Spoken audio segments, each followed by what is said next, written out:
So here today, we have Swati and Agyat with us to host the second online live session of the program series, online live sessions we initiated from Play for Peace on the theme of tradition transformed. So Agyat and Swati are going to have lot of fun with lots of insights on a very special theme. So my job is to kind of introduce Swati and Agyat, but I think we all know about them. So Swati and Agyat started Play for Peace in India, pioneered the journey, and their journey didn't stop in India. Like they worked Sri Lanka, Nepal, Sudan, South Sudan, and Greece, and many more in the list. And they have mentored youth like me and many of us on the screen. And so it was really moving what to say, what not to say when I introduce them. So I will keep there the introduction and give space to Swati and Agyat to dive in on the today's theme of becoming me. So Swati and Agyat, the place cape is over to you. And yeah. Hi everyone. Hello everyone. Thank you for joining Hello, in. hi. Hi, good evening. Some of you we have known for long. Some of you we have known, but we have never met. So hi, Innocent. Looking forward to one day be in your side of the world. So today's session is basically about how we work with adolescent, and we wanted to share some of our experiences and how working with adolescent requires us to wear a different lens, trying to understand what the journey they are going through, and then become part of that journey while uh, sharing with them experiences that can help them transform their belief system, their experiences of everyday life. Yeah, Swati. So what we would do is we'll ask Sindhuja to help us with the slides. So we will speak at the same time. We'll have some stuff going around on the slide so we can see, read at the same time here, whatever works for you. Sindhuja, can you help with the slide? And we'll go. And the chat box will be ready for you because after a few minutes, we will ask you to key in stuff. So be ready to key in, type as we go along this journey. Yeah. And we'll have all the emojis going on. So feel free to keep doing. Yes, go ahead, understanding, repeat, thumbs down like this for repeat. And yeah, keep it going. So it's little two-way than one way. As we often hear and reading now that adolescence is also a second window of opportunity. What's that? We got to read a lot of stuff around that. What happens? Yeah, we grow up, especially as you start facilitation or as you grow into your journey of education. One of the stereotype is about that what happens to a child in early years is what happens to their brain, and after that there's nothing you can do about what they've experienced. And when we started working with adolescent and exploring what their learning journey can be, we realized that scientific research on their brain talks about how the kind of changes or the rapid change that they experience during the adolescent is a second opportunity to create experiences, positive experiences, bring them into believing things about themselves that can shape or reshape their experiences again. Yes, Sandhuja, you were just on time for the next one. And here is a question for you. Just as we're trying to make sense of the adolescents today, think of when you were an adolescent. maybe 12 to 15-year-olds. Think about things you did. Apne karname, what we did when we were an adolescent. Think of maybe one incident, if you can just think. When you look back now, you're surprised, shocked, or amazed. How did I do that? What was going on? Ye maine kaise kar diya tha? You know, how did I do? I'm just mixing a little bit Hindi for people who are comfortable with Hindi. I know that language. So now when you look back, you're like, that was my act of courage. So if you can put in the chat box, what made you do that? Think of something you did. And now when you think back, it's like, was I crazy? Now you're shocked, surprised, or amazed. What made you do that? Whatever comes to your mind, just key in your chat box. I'll just pause for a few seconds.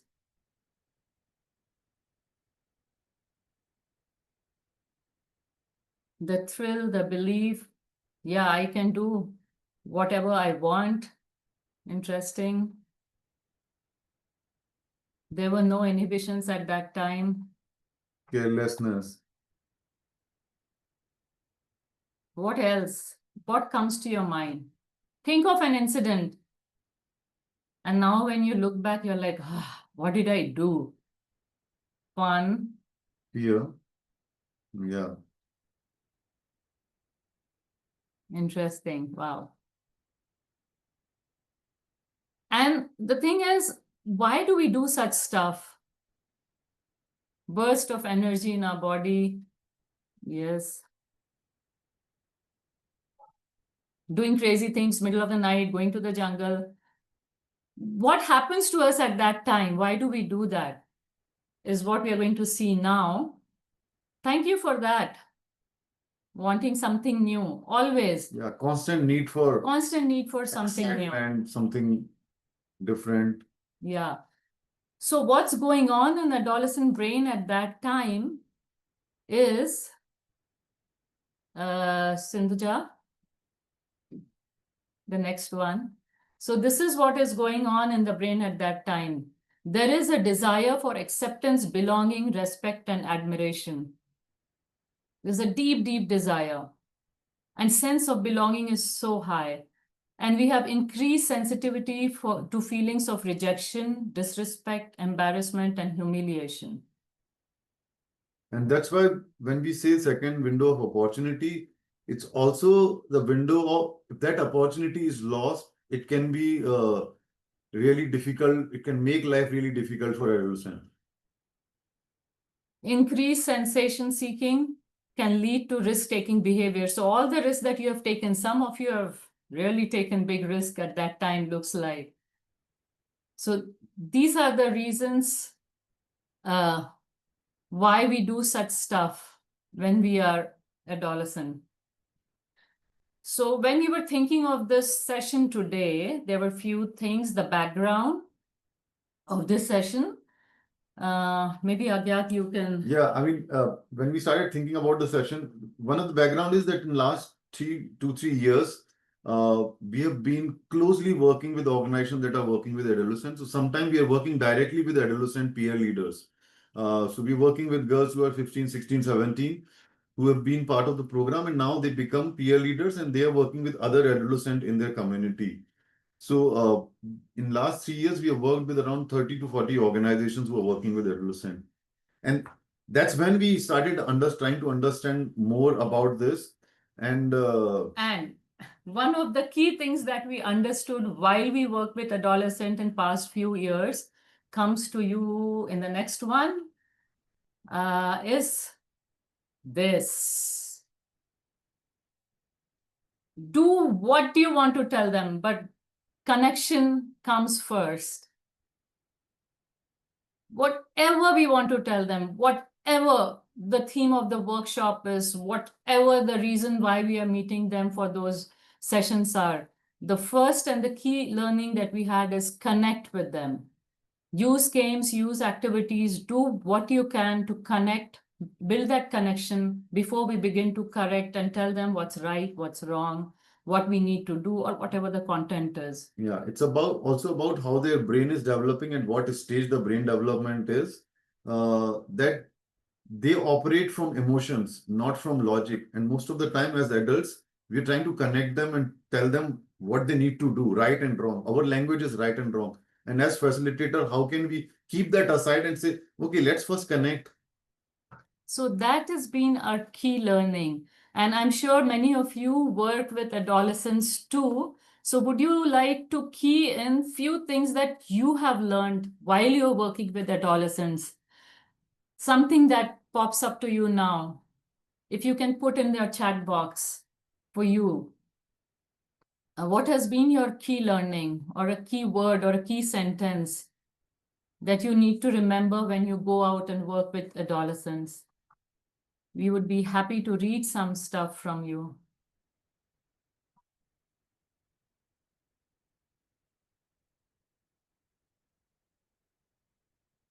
Are we getting? Yeah?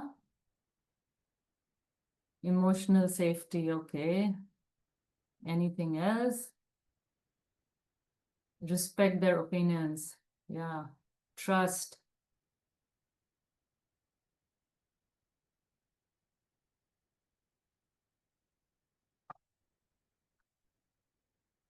Fear of rejection, yeah. Yeah. And yeah, it's all about them. So bring them in focus, not our emotions, our feelings at that moment. Great. And we jump into the activity. So what we will do now is share some activities that we have done with them before. Like this one is commonality. Some of you might have heard of this activity. Usually when it is done, what we say is find few things that are common amongst you, which is not visible, not obvious, but has to be true. This is the brief that we give usually. And group of people sitting together in a circle would find commonalities amongst themselves. Simple activity, short brief. Now, when we are working with adolescents, a lot of times we are working with girls. We call them peer leaders. And this is how we change that activity. Just think of menstruation as a topic, okay, periods. So to bring ease, because this is a taboo, this topic is a taboo and it's not easy to speak about it. So group of peer leaders sitting in 5 or 6 and ask them, find out common experience that you have around menstruation when you were 12 to 15. And a list of things come up. If we have 30 participants and a group of 6 or 8, a list of things come up that are common. And a lot of times what comes up is taboos and stigmas that they have experienced. A lot of myths come up, like which are common amongst all 5 of them. And it's like, oh, you too? At your home too? It happens in your life as well? For example, we can the next one. They have a list of do's and don'ts. And what does it make them feel?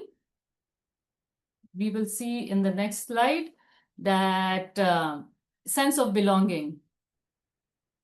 When we say, oh, we are in the same boat, and it's you too. And then what happens? The next step is now what? Okay, we found out these many things that are common.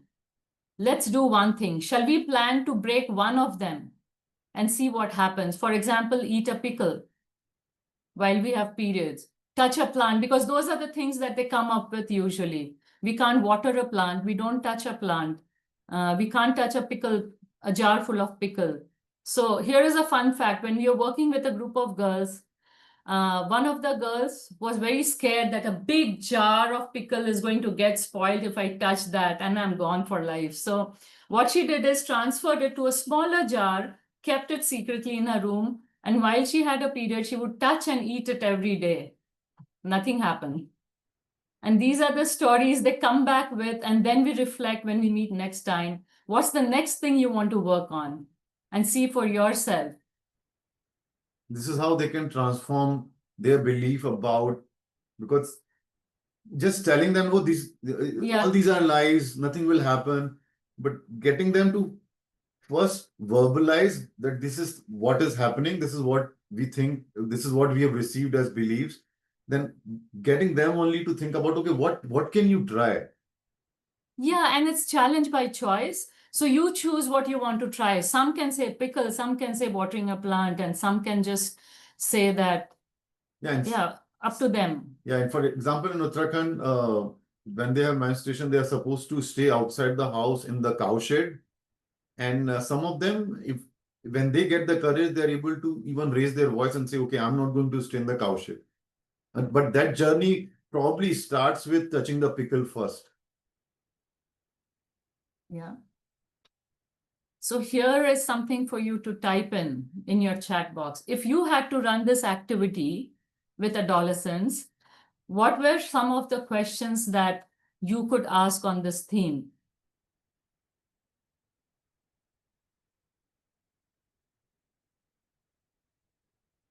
If you had to run this with a group of adolescents, what questions could you ask? For now, we touched menstruation. What are the other themes that you could think of that might be relevant when you're working with adolescents? And maybe key in the chat box. And if you like to unmute and share, we have space for 2 voices at least. So if you're okay speaking, you can just unmute and share with us, or key in, type in.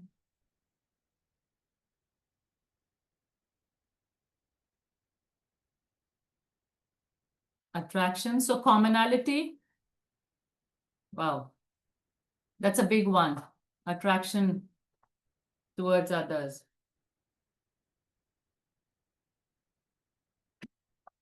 Anything else that pops up in your mind? Reproductive health. Yeah. What are the commonalities that we can list out about what we know about reproductive health? And we can list out stuff.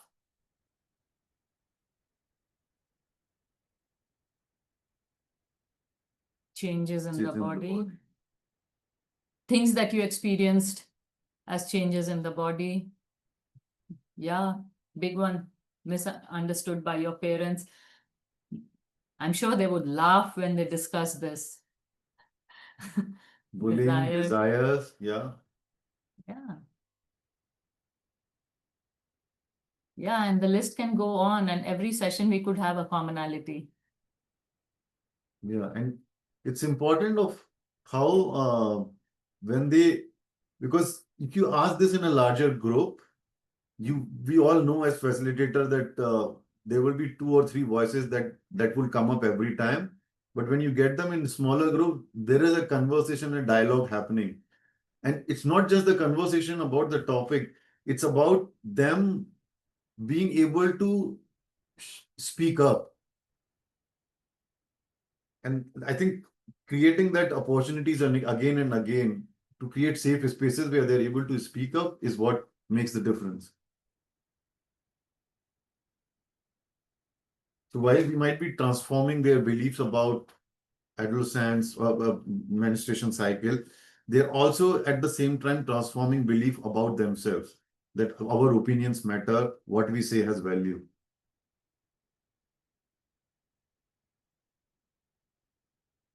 Identity, yes. A pause. We move to the another activity. Ready for that? Great. Lineups. Again, some of us have done it before. We know about it. So the regular version, where we usually do it, is sometimes used often as icebreaker or trust building. Where there is a rope, sometimes we use a rope. So right now we have a red line. Imagine that as a rope. Hold on to it. Hold on to it like you're holding on to it.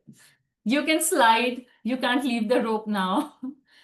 And So you can see on one end is January 1, other end is December 31. Arrange yourself in the order of your birth date and month. So people will move on this line, holding the rope, they can slide it and arrange themselves. So right now we cannot move, but can you key in your birthday and the month here so we know?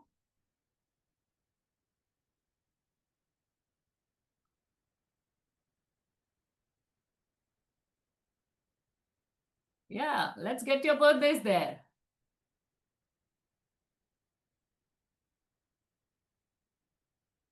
Wow, we have many Julys. Great. Yeah, and once we know the birth dates, we can line up, in this. And the next one could be, because if we are using it just as an ice melting exercise, then length of hair, distance from the birthplace to where we are standing now. So whichever room we are in together, from there to how many kilometers or how many hours do you take to reach where you were born? And you can line up there. And now transforming this activity while we are working with adolescent, and there were a lot of questions around love. As you have already mentioned in the previous one, in the commonality activity. Attraction, identity, love. And the discussion going on amongst the facilitators and frontline staff was, it's so difficult to talk about this. Girls are getting their voice and they're running away. They're going on the bikes. We are scared. What do we answer their parents? But the program is going on. So we tried this activity with the young people once when we were working. I hope you're imagining what the questions will be already as facilitators. Dimag mein kuch chal raha hai. So one of the questions that we asked, we will at the same time continue to ask you to write in the chat box your percentage. Okay. So the question is, I understand what love is. One end is not at all. Then it's 50%. So you can say like in percentage, and the other extreme on this line is 100%. Question is, I understand what love is. 80%, 70%, 50%, whatever your percentage is. Not at all side is like 0, 10. You can key in. What's your percentage? Yeah. If we were doing it in a room, we would slide and stand and take position on this rope. But right now you can just, in your mind, think of percentage. If you're comfortable sharing, key in. Yeah. And some of us who have gray hairs, we can also think about how we thought, what would be the percentage we will give when we were 20-year-old and what percentage we have come to now.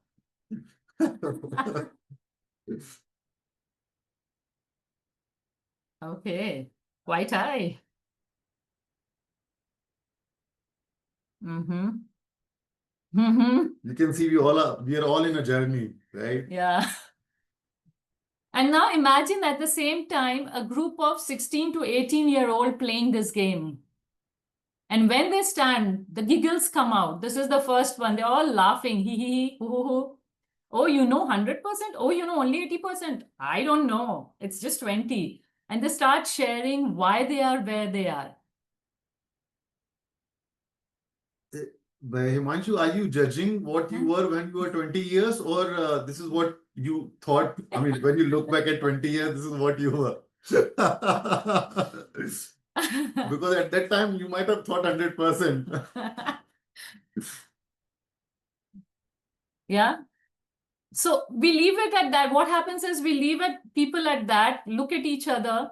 If anybody wants to share, they just share and move to the next question. So not dwelling much on this and moving to the next question.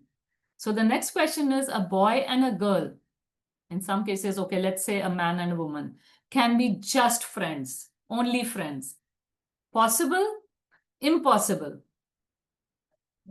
And you can have your opinion on that and key in again. A boy and a girl can be just friends. You can type your answer. It can be percentage, it can be which side are you more? On the possible side more or impossible side more. You can do that, or the percentage, whatever works for you. And now visualize adolescents, boys or girls, participating in this. Many of times they have stood on impossible because what they hear from the community and the stereotypes that are there. And some do take a stand and say that it's possible. I have a friend. Nobody knows about it. And they begin to talk about it. So what we are trying to do in this activity is just starting to have conversation around love and relationship. Yeah, also it's like a stereotype that never gets discussed, and this can open. Yeah, just to say the word love, pyar, and in different languages. Can you type in your languages what is love called while we are talking about love? I know there are many, prem. Any other language here? Who can type in? Kadal. Tamil. Tamil.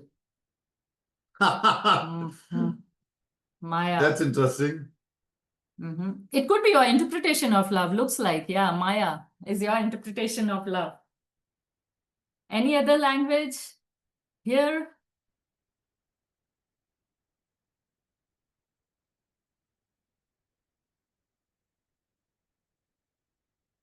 And great. Now think about the next question. Okay, another question. We think about love. Love has no connection or logic. Which side are you leaning more?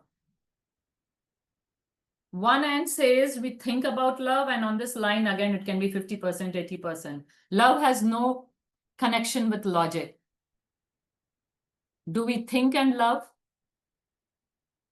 Now, at the same time, imagine a 16-year-old, a 14 or 15-year-old also thinking about this.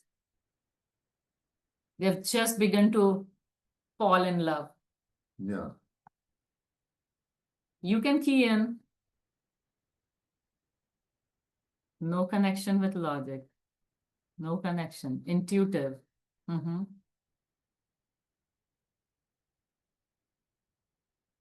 Lot of adolescents often go on no connection with logic as well. And then some of them go about we think and love because they say, we've been cheated once. I've learned the lesson hard way. And then they share their story.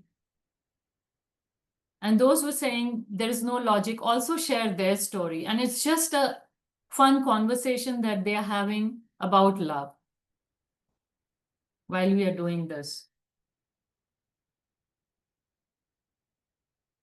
And here, as a facilitator, love, yes, it's a choice, yeah. And where the facilitator hat, one more time. If you had to start a conversation around love, what are the other, on this line, on this spectrum, what questions could you ask? Yeah, and just to go back to the earlier slide when we said connection before correction, a lot of time when you want to have conversation about something as complex as love with a group of adolescents, it's very easy as adults for us to fall into preaching.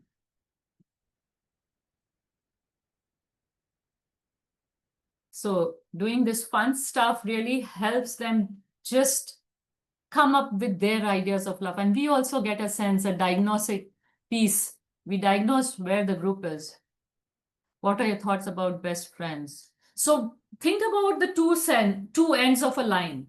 So when you're putting a question, it has to have two ends that you say, so they can take a position around the row.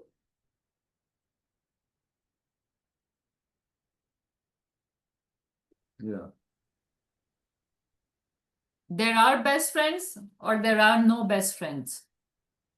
The concept of best friends. So people can stand. Some may say 50-50. Sometimes, I used to have, but now it's gone. I realized. Connected with love. The best friend, you fall in love with best friends or love? Love is different than having a best friend. Any other thoughts that pop in?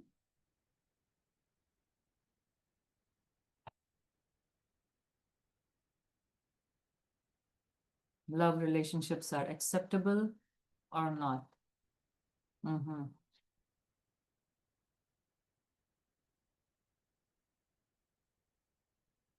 At one point, we were working with a group which was like year 3 with them. We have already worked for a long time. So they could understand the word patriarchy. So at one point, we put a question, is love patriarchal? There is no connection with that. And it was such a deep conversation that we finally had about how society norms also shape our thinking and condition us about love. And while we might say that love has nothing to do with logic, when you start questioning from different angles, okay, is love connected to patriarchy? Then you think about that question, oh, is love not connected with logic?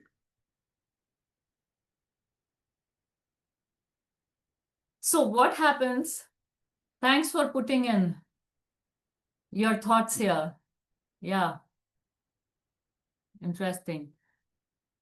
So in the end, what happens when we are doing this activity is adolescents begin to get comfortable with discussing the word love with the facilitators and mentors who are with them all the time. Once a week, at least they are meeting, or in 15 days at least. And the other way around too, because a lot of times it's such a stigma that even the facilitators or mentors hesitate in talking about it. So this just opens up a window of conversation. And then after a month, you can talk about, remember we talked about love that day, and this is what is happening. Can we talk? So the ground is made easy for you to have deeper conversations later when we are gone. Any thoughts? You can just key in. Feel free to, have a conversation. Keep keying in your thoughts as you're seeing this, getting this. Yeah, some interesting inputs coming. My parents love me no matter my mistakes. Yes, they do, not at all. Yeah. Can be a very interesting conversation. And also gets into this conversation because when we say love, is it just about a relationship that is out of our, are we talking about relationship with boys or girls or any gender? Or is it with parents also can be love? A lot of interesting stuff can come in. And then how do we define love then? And we can have a chart work about love. Wow, great. Moving on to another one. Some of you might have played this as you like it, or in Hindi we call it Pasand Apni Apni. So let's play it while we are at it. Even if your camera is not on, you can just raise your hand wherever you are. So if we were in a hall, in a room together, we would have moved physically, but here we are raising hand. So if you, which one would you connect more with? Chocolate, right hand, ice cream, left hand. You can raise.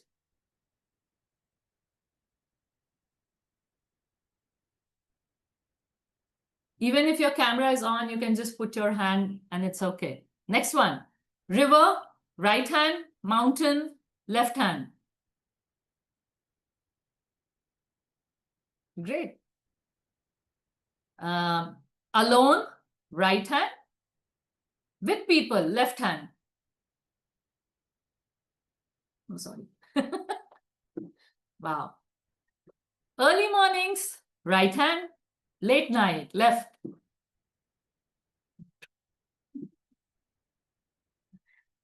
Yeah, fun. And this can be just, again, an ice melter conversation, begin to know people and leave it at that. But again, when we're working with adolescents, transformation of this activity into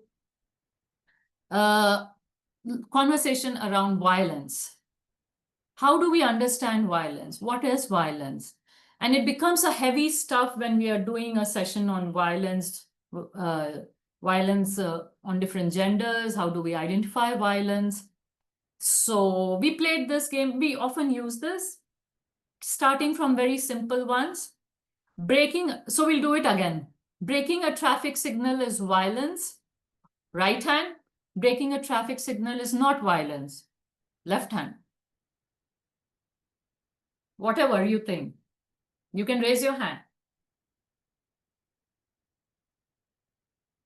And anybody wants to key in why they've taken left or right? Yeah, why do you think whoever raised breaking a traffic signal is not violence can key in? Or if you say it's violence, why?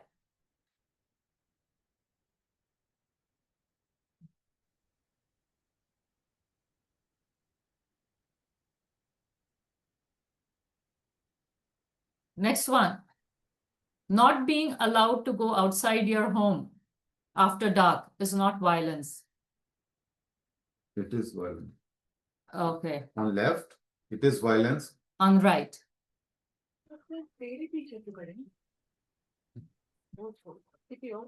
Yeah.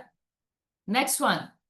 Using fairness cream is violence. Left hand, it's not violence. Right hand. Something to think about. When we are doing this, we stop at every question and have a discussion around why do they think it is or why do they think it is not.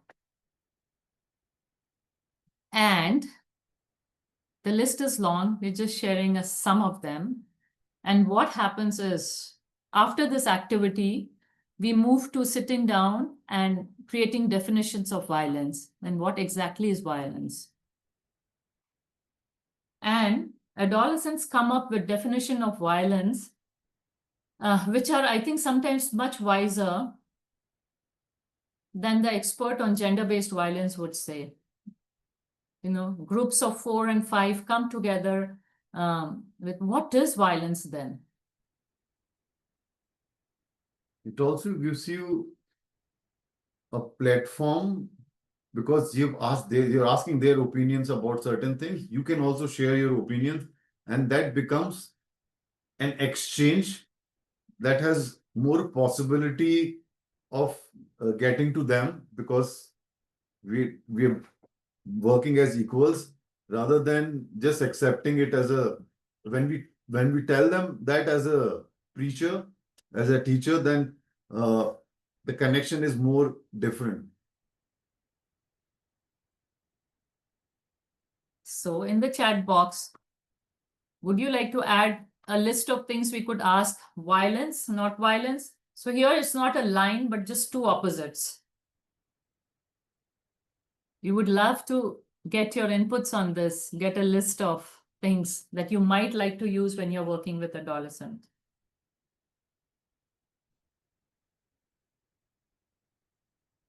If you can key in stuff.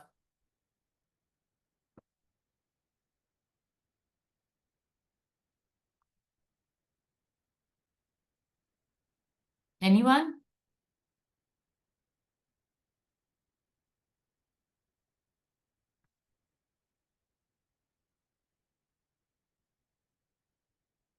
Two things if you can share, like violence, not violence, like we just shared, breaking a traffic signal,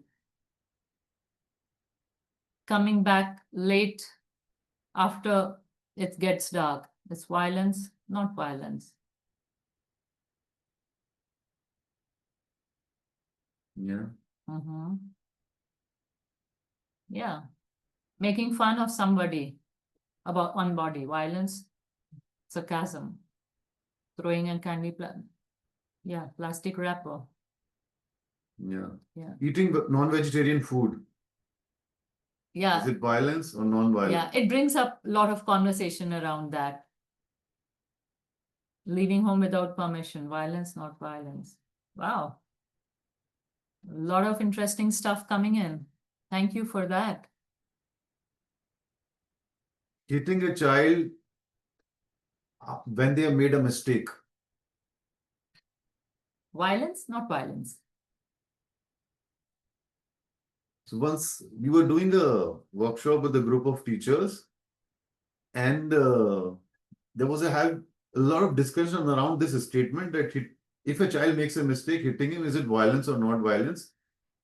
There were two teachers, they got so angry because rest of the group was calling it violence that they left the training saying, no, hitting the children is not violence. Bomb blast is Bomb violence. blast is violence. So we remember that incident, and also remember that we must be able to see their side of the story and have more conversations. Yeah, but that was one of the strongest experiences of this activity we had once.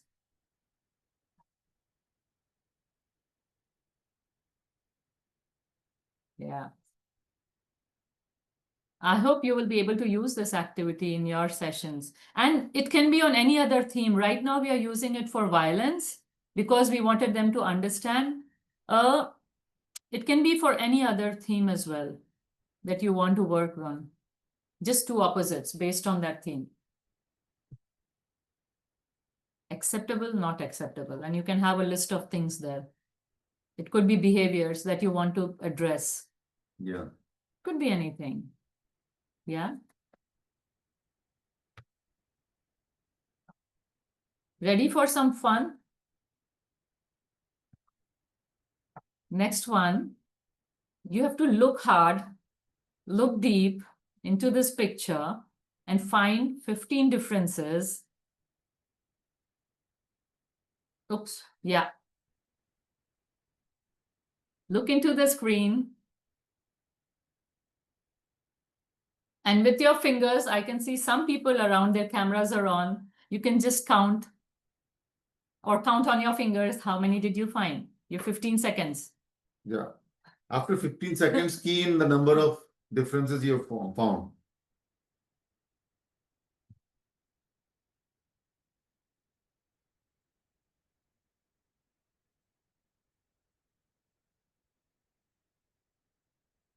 Oh, don't name them. We don't want to see your chat and the answers. Just give the number. Yeah. Just give a number.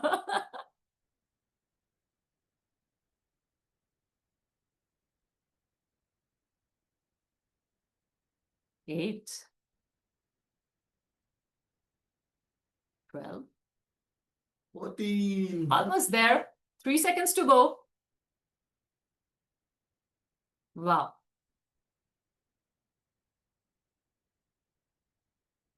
Almost there. So while we are doing this, you're engaged, you're committed, almost compelled,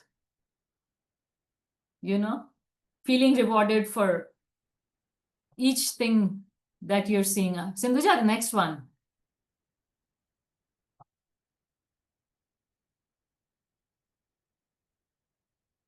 Yeah, it's gone. So it's so much fun doing this, right? Now, we're trying to connect, working with adolescent, doing this. And now imagine where we go. Guess where we go after this. How do we connect this?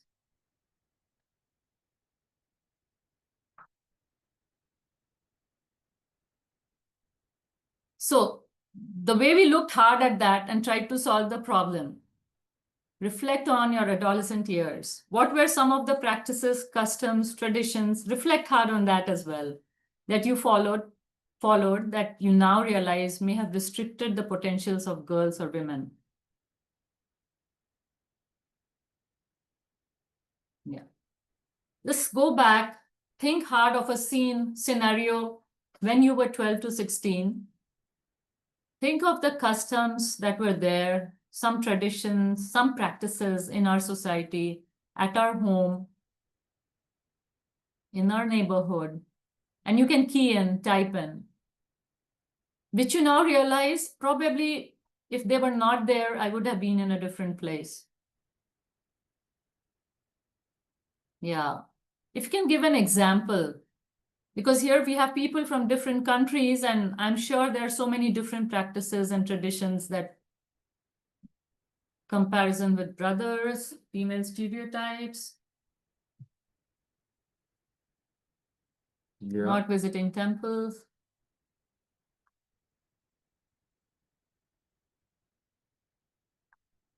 Yeah.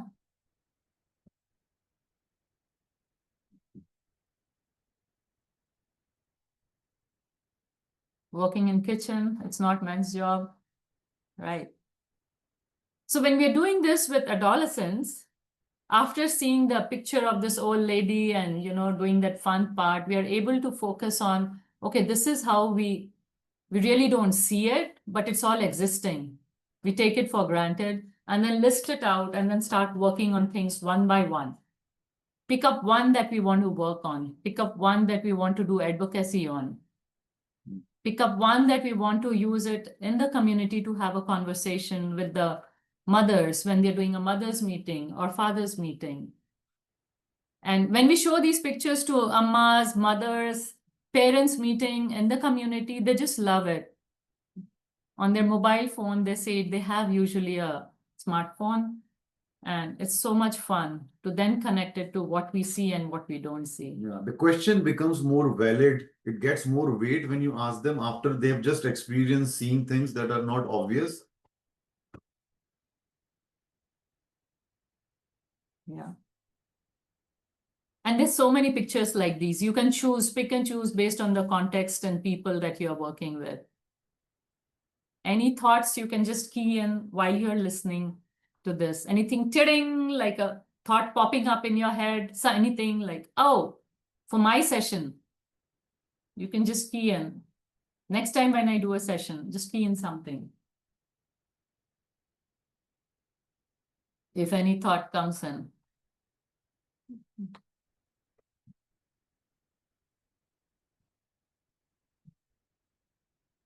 Anything?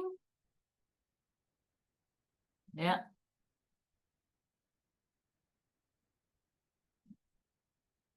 And for the next one, it would be great if you can participate, play with us, sing with us while we are doing this, because this is one that adolescent loves a lot. We'll put the slide which has words. Some of you know this. If you want, you can put your mics on so that we can hear your voice. Maybe I'll just go a little back and stand so that you can see. And you can sit where you are and you can still do it. Like I'll sit and Agyat will stand. Yeah. And if you wish, you can stand. Yeah. If you want, you can put your mics on so we hear your voice. This is how it goes, okay? Alive, alert, awake, enthusiastic. Live, alert, awake, enthusiastic. Alive, alert, awake, alert, alive. Alive, alert, awake, enthusiastic. Okay, now let's do it faster. Alive, alert, awake, enthusiastic. Alive, alert, awake, enthusiastic. Alive, alert, awake, alert, alive. Alive, alert, awake, enthusiastic. Thank you for that. Woohoo! Yes. And sometimes again with adolescent girls, when we are doing and they're together towards the end of the workshop, when you're working with one group, they said, it's written below in the slide, milenge, bolenge, likhenge, awaaz uthayenge. Because this group writes, they work on writing about stories. They learn how to write. So this is what they came up with. So it's like, milenge, bolenge, likhenge, awaaz uthayenge. मिलेंगे बोलेंगे लिखेंगे आवाज उठाएंगे मिलेंगे बोलेंगे लिखेंगे लिखेंगे बोलेंगे मिलेंगे मिलेंगे बोलेंगे लिखेंगे आवाज उठाएंगे. And again, whatever theme you're working on, if they can come up with a song like this, it'll be so much fun. Whatever theme you're working on. Yeah. So as we are reaching almost the end of the session, there are 3 things. We can have the slide back, Sindhuja. Or I think she got disconnected. You can type in 3 things. In the past, We're playing for almost 40 minutes, 45 minutes. Sweet, sour, and bitter. Sweet is something that brings smiles to you. Sour is something that you would do differently now on. And bitter is something that you wish you had more of. I'll repeat. I'll go slow since there's no slide. Sweet is something that brings smiles to you. And you can pick and choose whether you want to write a sweet, sour, or a bitter. All three not necessary. Sour, something that you would do differently now on as a facilitator. Bitter, something that you wish you had more of. If you can key in. So when you're writing, you can just add sweet or a sour or a bitter, so we know. Yeah, we would. One more time, just repeat. We've been playing for last 45 minutes and talking about adolescence. So as we're closing, your reflections on sweet, sour, bitter. Something that brings smiles to you is sweet. Sour is something that you would do differently now on. Bitter is something that you wish you had more of. And if you can key in.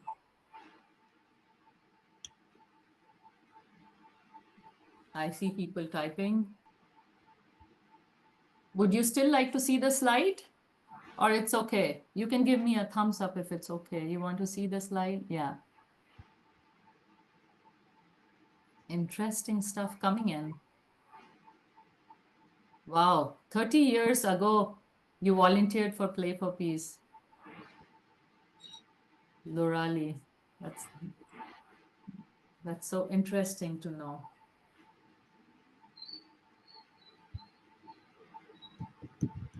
30 seconds more for those who are writing sweet, sour, bitter.